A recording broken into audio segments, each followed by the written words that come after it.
1 Raja-Raja 1. Hari tua Daud dan soal penggantinya.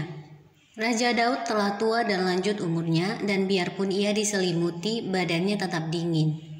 Lalu para pegawainya berkata kepadanya, "Hendaklah dicari bagi tuanku raja seorang perawan yang muda untuk melayani dan merawat raja.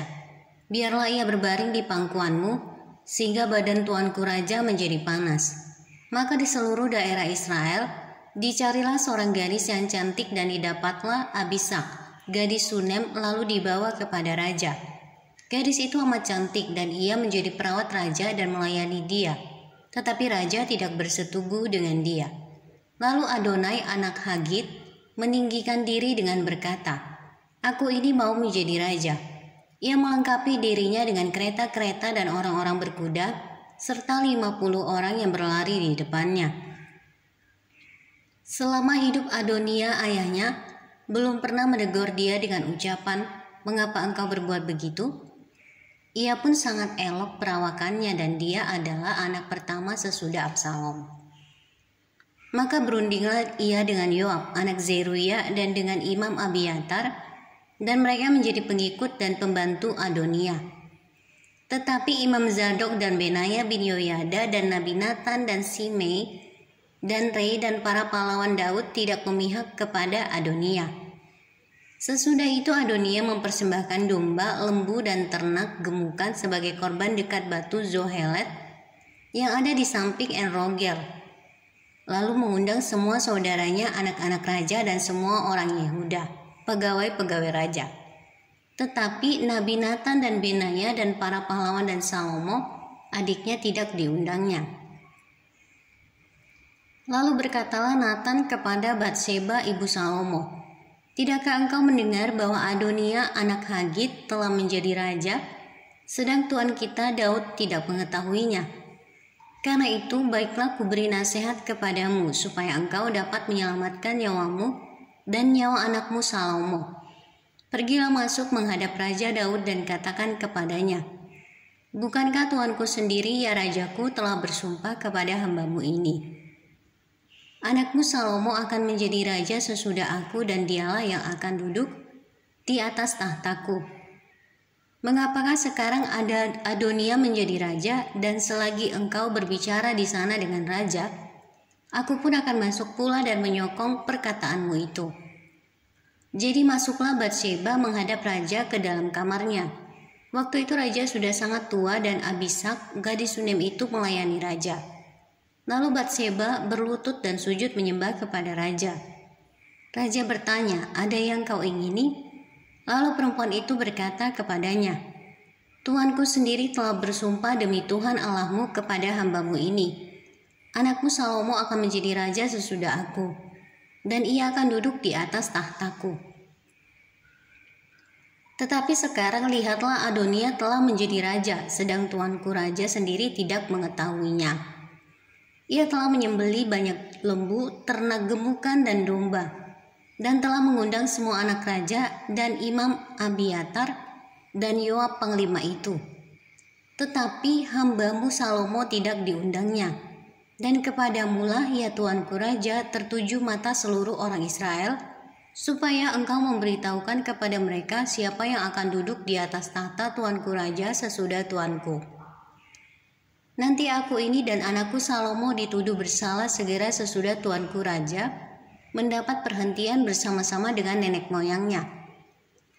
Selagi Batseba berbicara dengan raja, datanglah Nabi Nathan. Diberitahukan kepada raja itu ada Nabi Nathan. Masuklah ia menghadap raja, lalu sujud menyembah kepada raja dengan mukanya sampai ke tanah. Nathan berkata, "Ya tuanku raja, tuanku sendirilah rupa-rupanya yang telah berkata, Adonia akan menjadi raja sesudah aku, dan ia akan duduk di atas tahtaku. Sebab pada hari ini ia telah menyembelih banyak lembu, ternak gemukan, dan domba. Ia mengundang semua anak raja, para panglima, dan Imam Abiatar, dan sesungguhnya mereka sedang makan minum di depannya sambil berseru, 'Hidup Raja Adonia!' Tetapi hambamu ini dan Imam Zadok dan Benaya bin Yoyada dan hambamu Salomo tidak diundangnya. Jika hal ini terjadi dari pihak tuanku raja, maka engkau tidak memberitahu hamba-hambamu ini, siapa yang akan duduk di atas tahta tuanku raja sesudah tuanku. Salomo diurapi menjadi raja. Lalu Raja Daud menjawab, katanya, panggillah Batseba. Perempuan itu masuk menghadap raja dan berdiri di depannya. Lalu raja bersumpah dan berkata, demi Tuhan yang hidup yang telah membebaskan nyawaku dari segala kesesakan, pada hari ini aku akan melaksanakan apa yang kujanjikan kepadamu demi Tuhan Allah Israel dengan sumpah ini. Anakku Salomo akan menjadi raja sesudah aku, dan dialah yang akan duduk di atas tahtaku menggantikan aku. Lalu Batseba berlutut dengan mukanya sampai ke tanah. Ia sujud menyembah kepada raja dan berkata, hidup tuanku Raja Daud untuk selama-lamanya. Lagi kata Raja Daud, panggillah Imam Zadok, Nabi Nathan dan Benaya bin Yoyada. Mereka masuk menghadap raja dan raja berkata kepada mereka, bawalah para pegawai tuanmu ini, naikkan anakku Salomo ke atas bagal betina kendaraanku sendiri, dan bawa dia ke Gihon. Imam Zadok dan Nabi Nathan harus mengurapi dia di sana menjadi raja atas Israel. Kemudian kamu meniup sangkakala dan berseru, hidup Raja Salomo. Sesudah itu kamu berjalan pulang dengan mengiring dia. Lalu ia akan masuk dan duduk di atas tahtaku. Sebab dialah yang harus naik tahta menggantikan aku, dan dialah yang kutunjuk menjadi raja atas Israel dan Yehuda. Lalu Benaya bin Yoyada menjawab raja, amin. Demikianlah kiranya firman Tuhan Allah Tuanku Raja. Seperti Tuhan menyertai Tuanku Raja, demikianlah kiranya ia menyertai Salomo. Semoga ia membuat tahta Salomo lebih agung dari tahta Tuanku Raja Daud. Lalu pergilah Imam Zadok, Nabi Nathan dan Benaya bin Yoyada dengan orang Kreti dan orang Pleti. Mereka menaikkan Salomo ke atas bagal betina Raja Daud dan membawanya ke Gihon. Imam Zadok telah membawa tabung tanduk berisi minyak dari dalam kemah. Lalu diurapinya Salomo. Kemudian sangkakala ditiup dan seluruh rakyat berseru, hidup Raja Salomo. Sesudah itu seluruh rakyat berjalan di belakangnya sambil membunyikan suling dan sambil bersukaria ramai-ramai sampai seakan-akan bumi terbelah oleh suara mereka. Hal itu kedengaran kepada Adonia dan kepada semua undangan yang bersama-sama dengan dia, ketika mereka baru habis makan. Ketika Yoab mendengar bunyi sangkakala itu, ia berkata, apakah sebabnya kota begitu ribut? Selagi ia berbicara, datanglah Yonatan anak Imam Abiatar. Lalu Adonia berkata, masuklah sebab engkau seorang kesatria dan tentulah engkau membawa kabar baik. Tetapi Yonatan menjawab Adonia, tidak. Tuan kita Raja Daud telah mengangkat Salomo menjadi raja.